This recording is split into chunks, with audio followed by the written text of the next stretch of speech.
Today, we pay tribute and register our respect to fallen police officers who undertake the important task of fighting crime and defending our hard-won democracy under taxing conditions.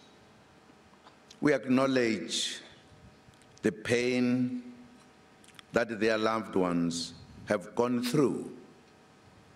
We wish to express our heartfelt condolences today directly to the families on behalf of all the people of our country.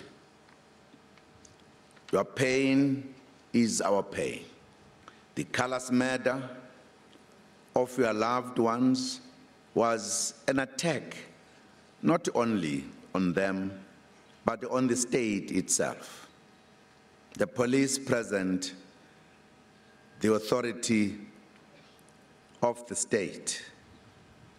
They form the bulwark between order and anarchy. The police require the support of the state to ensure that they are strengthened and fortified to be able to respond to crime head-on, to protect not only themselves, but the nation as a whole. Members of the police service, they make a fundamental contribution to the existence of our society. They make a fundamental contribution to issues of peace and stability in our society and so on.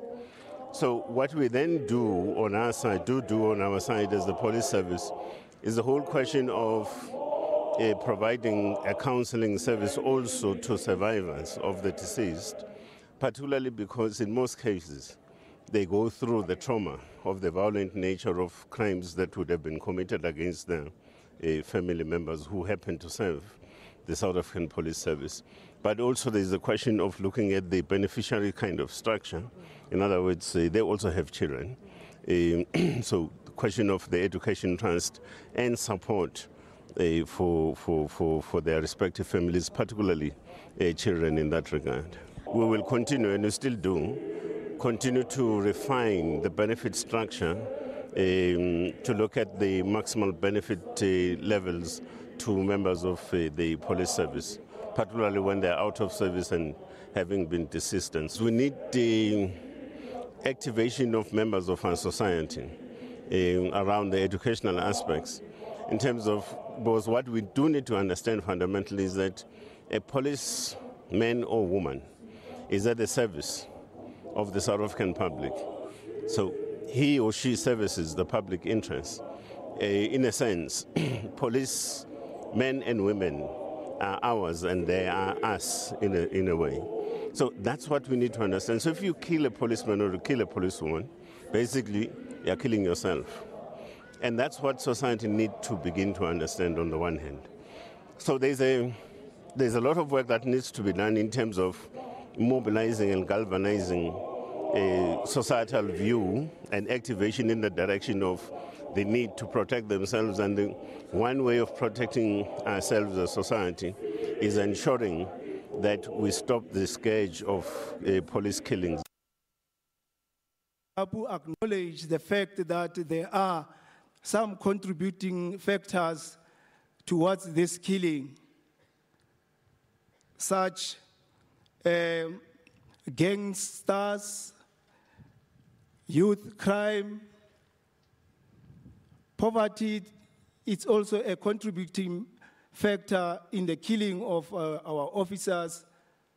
And we are calling to our families to say it cannot be right when you arrive at home and you see your son or your uncle or your brother arriving with a police uniform and you know that this member is not a police officer.